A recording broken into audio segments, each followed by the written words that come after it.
आप जानना चाहती हैं कि यूके क्यों बीप है? खैर, क्योंकि इस महिला ने एम्पावरिंग यंग वुमेन अवार्ड जीता है। हाँ, इसी महिला ने युवा महिलाओं को सशक्त बनाने के लिए अवार्ड जीता है। उन्हें ब्रिटिश सिटीजन अवार्ड से सम्मानित किया गया था और दुर्भाग्य से हमारे पास उन्हें दिखाने या उनका चेहरा देखने का अधिकार और विशेषाधिकार नहीं है। क्योंकि हम ऐसा क्यों करेंगे? वो महिलाओं को कचरे के थैलों के पीछे छिपने के लिए सशक्त बना रही हैं। और हम इसके बारे में बात करने वाले हैं क्योंकि हाल ही में आपने देखा होगा कि यूके में गृह युद्ध होने को लेकर काफी चर्चा चल रही है। क्या ऐसा समय आ जाएगा जब कट्टरपंथी इस्लामवादी और जो प्रवासी आए हैं वे यूके के उन लोगों से आमने सामने टकरा जाएंगे जो मानते हैं कि उन्हें अपनी संस्कृति को बचाए रखना चाहिए? और इसका जवाब है कि हमें अभी तक सच में पता नहीं है। लेकिन जो हम देख सकते हैं वो ये है कि मीडिया और यूके के राजनेताओं द्वारा जो दिखावा किया गया है कि यूके सच में बहुसांस्कृतिक है, वो बस एक दिखावा है और ये सच में युवाओं को सशक्त बनाने के लिए है। मेरा मतलब है, खास तौर पर एक सशक्त युवा महिला ऐसी दिखती है। अब ये सच में काम नहीं कर रहा है क्योंकि ब्रिटिश लोग अब तंग आ चुके हैं। वे सचमुच अपनी हद तक पहुंच चुके हैं और अब वे और भी ज्यादा हिंसक तरीकों से प्रतिक्रिया देने लगे हैं क्योंकि उन्हें एहसास हो गया है कि अगर वे सही तरीके से पलटवार नहीं करेंगे तो इस अधिग्रहण को रोकने के लिए वे कुछ भी खुलकर नहीं कर सकते। ब्रिटिश सिटीजन अवार्ड इस लड़की को मिला क्योंकि उसने युवा लड़कियों को सशक्त किया और इस समय लोग ऐसा महसूस कर रहे हैं कि मीडिया सचमुच हमारे साथ खेल रहा है और हम इससे तंग आ चुके हैं। यही सब अभी हो रहा है। ठीक है, पूरे यूके में यूनाइट द क्लैन फांसीवादी समूह ने आज ग्लासगो में प्रवासी डिलीवरी करने वाले युवक पर कायरता से ट्रैफिक कोन फेंका जो पहले प्रवासी विरोधी प्रदर्शन में हुआ था। क्योंकि दुर्भाग्यवश जबकि ये उम्मीद थी कि यूके में इस्लामवादी कब्जे और घुसपैठ को रोकने का तरीका बातचीत और सरकारी नीतियों के जरिए होगा। ऐसा लग रहा है कि लोग अब ज्यादा से ज्यादा महसूस कर रहे हैं कि उन्हें अपना देश वापस पाने के लिए हिंसक तरीके से कार्रवाई करनी पड़ेगी। और बेशक हम हिंसा का समर्थन नहीं करते, लेकिन ये समझना जरूरी है कि अगर आप एक समूह से झूठ बोलते रहेंगे, बार बार झूठ बोलते रहेंगे, बार बार झूठ बोलते रहेंगे, जब वे कुछ कहते या करते हैं तो उन्हें गिरफ्तार कर लिया जाता है और पुलिस उनकी रक्षा नहीं करती। किसी मोड़ पर ये लोग कहेंगे कि उन्हें अपने लिए खड़े होना पड़ेगा। क्या आप प्यार में हैं? उन्हें बाहर निकालो, उन्हें बाहर निकालो, उन्हें बाहर निकालो। का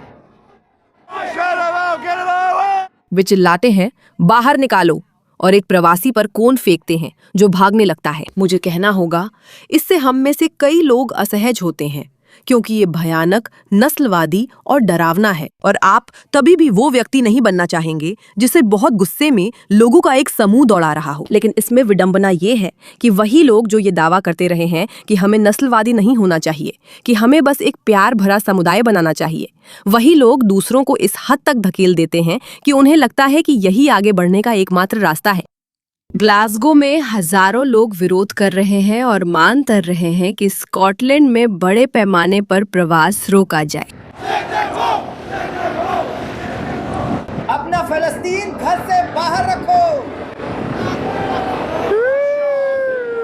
देखो, मैं हिंसा के लिए किसी को दोषी ठहराने में विश्वास नहीं करती, सिवाय उन लोगों के जो हिंसा करते हैं। और मुझे नहीं लगता कि हम ये कह सकते हैं कि अगर आप उपद्रवी नौजवानों के एक समूह की तरह सड़कों पर हिंसक गश्त कर रहे हैं तो उसके लिए कोई और जिम्मेदार है सिवाय आपके खुद के। लेकिन मुझे लगता है कि एक निश्चित बिंदु पर हमें खुद से ये सवाल पूछना चाहिए कि ये सब कैसे हुआ। सरकारें इन पर खतरनाक विचारधाराएं थोप रही हैं और कह रही हैं कि वे साधारण बातों पर विश्वास ना करें जो बकवास है। वे कह रही हैं कि जो महिलाएं अपना चेहरा नहीं दिखा सकती वही महिलाओं को सशक्त बनाती हैं। वे कह रही हैं कि चुप रहो और प्रवासियों के खिलाफ कुछ मत कहो क्योंकि ये देश के लिए अच्छा है, जबकि ये प्रवासी कई जगह लोगों को फुसलाया, बलात्कार किए, तबाही मचाई और जगहों को अपवित्र किया है। मेरा मतलब है, ये वीडियो बहुत वायरल हो रहा है क्योंकि इंग्लैंड में रहने वाले इस गोरे आदमी के घर के पास ही ये स्मारक स्थल है और हाल ही में वो देख रहे हैं कि ये प्रवासी लोग इसे नष्ट कर रहे हैं, वहाँ बैठकर धूम्रपान कर रहे हैं, आप जानते हैं, इसे बर्बाद कर रहे हैं और वो मदद करने की कोशिश कर रहे हैं। अरे लड़को, कैसे हो? तो उसके हाथ में एक जॉइंट है, सारी धमकियां वही बंदूक है। क्या तुम्हें पता है ये क्या है? लड़को, क्या तुम्हें पता है ये क्या है? ये मृतकों का कब्रिस्तान है। तुम जानते हो युद्ध वगैरह, समझ रहे हो ना मैं क्या कह रहा हूँ? समझ रहे हो ना मैं क्या कह रहा हूँ? ऊपर वाले छोड़ दो क्योंकि तुम पुष्प चक्र तक पहुंच गए हो और हर जगह सिगरेट के टुकड़े पड़े हैं। तो बात यह है कि आखिर में मैं सिर्फ कानूनी तरीके से ही काम कर सकता हूँ। उन्हें बोलने दो क्योंकि यही तो भेड़ें करती हैं। समझ रहे हो ना मेरी बात? जो लोग उनकी बोली नहीं समझ पा रहे वो कह रहे हैं यहाँ युद्ध लड़ने वालों का स्मारक है और उनकी याद में रखी पुष्प चक्रों पर सिगरेट के टुकड़े पले हैं। मैं इससे तंग आ चुका हूँ, अब और बर्दाश्त नहीं कर सकता। और इतिहास को मिटाने की कोशिश का इस सब से सीधा संबंध है। ये जो लोग कोशिश कर रहे हैं कि हमारे अतीत के नायकों को बुरा इंसान, गुलाम मालिक वगैरह बताकर इन स्मारकों को हटाया जाए, ये सब मिलकर एक इंसान को ऐसा महसूस कराते हैं कि उसका समाज बचाने लायक नहीं है। यहाँ एक आदमी स्मारक देख रहा है। आपने भी देखा होगा, लोग स्मारकों का अपमान करते हैं, वहां बैठते, पेशाब करते, सिगरेट पीते या घूमते हैं। ये आदमी सोचता है ये क्या हो रहा है, हमारा समाज बचाने लायक है। मैं जानती हूँ कि अगर आप एक स्वस्थ समाज में जाएं, अगर वहाँ कोई जगह है जहाँ किसी युद्ध नायक को दफनाया गया है तो उसे बहुत गंभीरता से लिया जाता है और वहाँ सफाई होनी चाहिए, उसका सम्मान किया जाता है, वहाँ फूल होते हैं और उसका अपमान बिल्कुल नहीं किया जाता। लेकिन यहाँ पूरे यूके में आपके पास ऐसे कई स्मारक स्थल है जहाँ प्रवासी बस परवाह नहीं करते, उन्हें बिल्कुल भी फर्क नहीं पड़ता। और इस आदमी का अब इससे मन भर गया है और उन्होंने सिर्फ एक वीडियो नहीं बनाया है, उन्होंने कई बनाए हैं। ब्रेक। 1 2 3। तुम समझ रहे हो ना मैं क्या कह रहा हूँ? तुम रिकॉर्डिंग क्यों कर रहे हो? तुम रिकॉर्डिंग क्यों कर रहे हो? नहीं मेरे भाई, ये मेरा है, ये मेरा है। मेरी बात सुनो, मेरी बात सुनो। आओ आओ, ये मेरा युद्ध स्मारक है, तो यहाँ आओ भाई। तुम आराम करोगे, तुम भी मेरे पास आ जाओगे। अरे आराम करो, तुम भी मेरे पास आ जाओगे। लड़का कहता है कि हमें यहाँ बैठने की इजाजत है और उसे ये बोलने का हक है। वो इस बात से नाराज भी हो सकता है कि उसे फिल्माया जा रहा है। ये लड़का कह रहा है कि ये लोग यहाँ आकर हमारे युद्ध स्मारक का सम्मान नहीं कर रहे हैं। और सच कहूँ तो इसके इतना वायरल होने की एक वजह है क्योंकि इस लड़के में कुछ बहुत ही सच्चा है, जो कह रहा है मैं हिंसक होने की कोशिश नहीं कर रहा हूँ, मैं उन्हें बता रहा हूँ जैसे दूर रहो, तुम मुझसे लड़ाई शुरू नहीं करना चाहोगे। वो उनसे काफी बड़ा है, शायद वो उनसे ज्यादा ताकतवर भी है। ये वही चीज है जिसकी मुझे परवाह है। हाँ, कुछ करो दोस्त, कुछ करो दोस्त, अरे कुछ करो दोस्त। अपना छोटा सा बेवकूफी भरा खेल खेलो और वापस अपने छोटे मूर्ख दोस्तों के पास चले जाओ। समझे? युद्ध स्मारक का मामला ऐसे ही सुलझाया जाता है। मैं हरामी हूं, मैं एक हरामी हूं। इधर आओ आओ आओ आओ आओ। देख रहे हो हरामियों भाई, उस युद्ध स्मारक से दूर रहो, वो चीज जिसका मतलब था।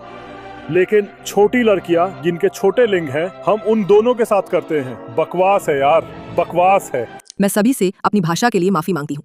आप पहले से जानते हैं कि हम इस शो में अपनी भाषा साफ रखने की कोशिश करते हैं क्योंकि हम इसमें विश्वास करते हैं और मुझे लगता है कि आप बिना गाली दिए भी अपनी बात हमेशा समझा सकते हैं।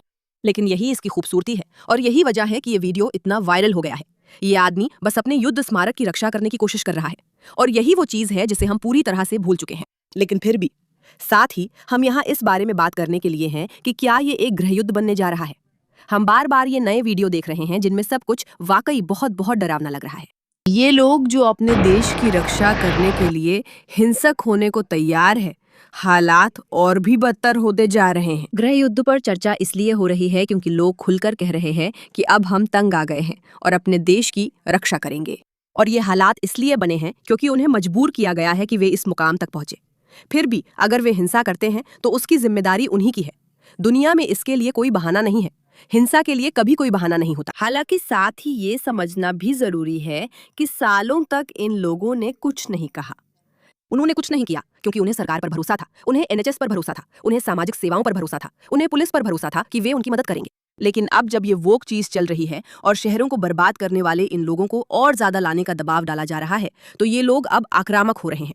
अब उनका सब्र टूट चुका है और ये स्थिति अब और भी डरावनी लगने लगी है। मुझे मासूम दयालु कानूनी प्रवासियों के लिए दुख है जिन्हें अब इसका परिणाम भुगतना होगा। लेकिन यही नतीजा है। बहुसांस्कृतिकता और नस्लवाद से बचने के नाम पर आप लोगों को ऐसी स्थिति में पहुंचा रहे हैं जहां उन्हें चुनाव करना पड़ रहा है।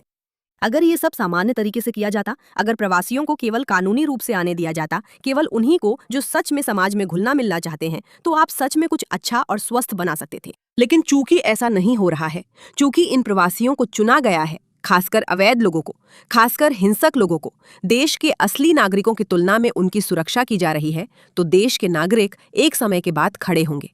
उम्मीद है कि शांतिपूर्वक, लेकिन संभव है कि हिंसक रूप से भी। और इससे बदलाव आएगा। आप किसी भी हालत में ऐसी चीज नहीं बना सकते और लोगों को ये समझाने की कोशिश नहीं कर सकते कि ब्रिटिश सिटीजन अवार्ड ऐसा ही दिखना चाहिए, ठीक है? इन्हें पीपल्स ऑनर्स द्वारा समुदाय के लिए असाधारण सेवा, सार्थक बदलाव लाने की उनकी प्रतिबद्धता और दूसरों को प्रेरित करने के लिए औपचारिक रूप से मान्यता दी जाती है।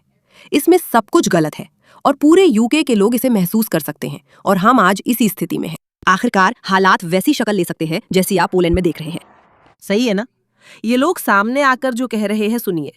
ये वीडियो दिलचस्प है। आप यहाँ क्या कर रहे हैं? क्या आपको नहीं पता हमारे देश में क्या हो रहा है? हम सीमाओं की रक्षा कर रहे हैं ताकि ऐसे गंदे हरामी हमारे देश में ना घुसें। सभी थके हुए नकली इंजीनियरों के लिए। ठीक है, बात यहाँ तक आ गई है। क्या हम ऐसा चाहते हैं? नहीं। क्या हम चाहते हैं कि सरकार ये मानना बंद करे कि बात वहां तक नहीं पहुंचेगी? बिल्कुल। क्या हम हिंसा का समर्थन करते हैं? नहीं। क्या हमें ये पसंद है कि पुरुष अपनी संस्कृति की रक्षा करें और उसके लिए खड़े हों? हाँ। पुरुषों को लंबे समय से उनकी मर्दानगी छीनी जाती रही है। पुरुषों से कहा गया कि वे बस चुपचाप बैठे रहें, जबकि ये काम पुलिस करे। और फिर भी उसी दौरान उनकी औरतों को शारीरिक और भावनात्मक रूप से बेआबरू और तबाह किया गया। एक समय बाद समाज प्रतिक्रिया देगा। देखते हैं आगे क्या होता है। इस मुद्दे पर ध्यान देने के लिए धन्यवाद।